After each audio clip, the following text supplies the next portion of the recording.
Assalamualaikum warahmatullahi wabarakatuh. Saya Selvi Dukuniasari, NPM 1754. Di sini saya akan mempresentasikan penelitian saya yang berjudul Analisis Kualitas dan Kuantitas pada Jaringan Distribusi PDAM Teta Kencana dengan Sistem Dinamis.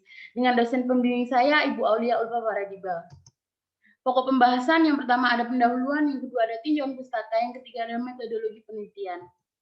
Pendahuluan latar belakang. Peraturan Menteri Kesehatan Nomor 492 Tahun 2010 menyebutkan air minum adalah air yang melalui proses pengolahan atau tanpa proses pengolahan yang memenuhi syarat kesehatan dan dapat langsung diminum. Selain itu, ada juga Peraturan Menteri Kesehatan Nomor 492 Tahun 2010 Pasal 2 menyebutkan setiap penyelenggaraan air minum wajib menjamin air minum yang diproduksi aman bagi kesehatan. Perusahaan Daerah Air Minum (PDAM) Kabupaten Jombang merupakan salah satu BUMD pemerintah Kabupaten Jombang yang menangani pengolahan air bersih. Perusahaan daerah PDAM Kabupaten Jombang dituntut untuk meningkatkan pelayanan air minum kepada masyarakat. Penelitian ini menunjukkan hasil analisis terhadap pemodelan sistem dinamis untuk menentukan kualitas dan kuantitas air yang ada di jaringan distribusi PDAM berdasarkan debit air produksi, jarak distribusi, kebocoran pipa, kecepatan air, luas penampang, dan diameter pipa, serta melakukan simulasi alternatif kebijakan yang dapat dilakukan untuk menentukan kualitas dan kuantitas pada jaringan distribusi PDAM dengan menggunakan bantuan perangkat lunak Ventana Simulation Personal Air Edition atau VENSIM PLE. Kemudian tujuan penelitian yang pertama mengetahui kualitas dan kuantitas PDAM Teta Kencana Kabupaten Jombang. Yang kedua mengetahui pemodel sistem dinamis kualitas dan kuantitas pada jaringan distribusi PDAM Teta Kencana. Yang ketiga mendapatkan strategi yang dapat diterapkan berdasarkan aspek teknis, aspek lingkungan, dan aspek finansial. Kemudian ada ruang lingkup. Penelitian ini berada di wilayah layanan IPAM Perumdam Teta Kencana Kabupaten Jombang, melakukan penelitian pemodelan sistem dinamis terhadap kualitas dan kuantitas pada jaringan distribusi PDAM Jombang. Parameter yang diuji adalah sisa klor, E. coli, dan debit. Variabel yang digunakan dalam penelitian ini adalah debit air produksi, debit air distribusi, jarak distribusi, kecepatan air, kebocoran pipa, luas penampang pipa, dan diameter pipa. Kemudian pengambilan sampel sebagai data primer dilakukan di keran yang berada paling dekat dengan meteran air rumah warga. Kemudian model dinamis yang dilakukan dalam penelitian ini adalah VENSIM PLE. Kemudian tinjauan pustaka, pengertian air minum. Air minum adalah air yang melalui proses pengolahan atau tanpa proses pengolahan yang memenuhi syarat kesehatan dan dapat langsung diminum. Jenis air minum menurut Peraturan Menteri Kesehatan Nomor 907 Tahun 2002 meliputi yang pertama ada air yang didistribusikan melalui jaringan perpipaan untuk keperluan rumah tangga, yang kedua ada air yang didistribusikan melalui tangki air, dan yang ketiga ada air minum dalam kemasan AMDK, dan yang keempat ada air yang digunakan untuk produksi bahan makanan dan minuman yang disajikan kepada masyarakat. Kemudian kualitas air minum. Kualitas air minum dapat diartikan sebagai kondisi air minum yang ditinjau dari keberadaan bahan-bahan di dalam air. Air minum harus dapat memenuhi kualitas berdasarkan standar kualitas air minum yang telah ditentukan. Standar kualitas air minum ditetapkan sebagai tolak ukur menentukan kualitas air yang layak konsumsi menurut Mas Duki dan Asomadi 2016.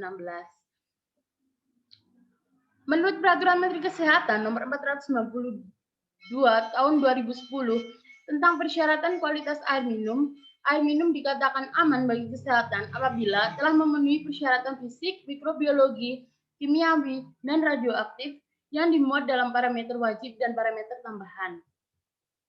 Kemudian software VENSIM PLE, konfigurasi yang dirancang untuk membangun model simulasi sistem dinamis dan diagram causal atau causal loop diagram serta diagram stock and flow atau stock and flow diagram. Menurut Barlas, ada 4 keuntungan yang menggunakan model dalam penelitian dengan menggunakan pendekatan sistem. Yang pertama ada memungkinkan melakukan penelitian yang bersifat lintas sektoral dengan ruang lingkup yang luas. Yang kedua ada dapat mengeksperimentasi terhadap sistem tanpa gangguan. Yang ketiga ada mampu menentukan tujuan aktivitas pengelolaan dan perbaikan sistem. Yang keempat ada dapat dipakai untuk menduga perilaku dan keadaan sistem masa yang akan datang. Kemudian ada juga langkah-langkah yang dilakukan dalam melakukan simulasi model dinamis. Yang pertama ada mendeskripsikan sistem dan identifikasi variabel, kemudian ada konseptual model, ada simulasi model, dan yang keempat ada validasi dan verifikasi. Di sebelah kanan ini adalah software Vensim, gambaran dari software Vensim. Kemudian ada penelitian terdahulu yang pertama dari Eka Dian Srikandi 2018 dengan judul pemodelan pada jaringan distribusi PDAM dengan sistem dinamis dengan studi kasus wilayah layanan IPAM Ngagel 2 Kota Surabaya. Yang kedua ada dari Afrinita dengan judul kadar sisa klor di jaringan distribusi air minum dengan studi kasus PDAM Kabupaten Kota Padang. Yang ketiga ada Anggraini 2017 dengan judul evaluasi dan pemetaan pola jaringan sisa klor pada jaringan distribusi PDAM Banjar. Kemudian metodologi penelitian ada kerangka penelitian. Yang pertama ada ide penelitian, kemudian rumusan masalah dan tujuan penelitian, ada studi literatur, pengambilan data. Pengambilan data ada dua, data primer dan data sekunder.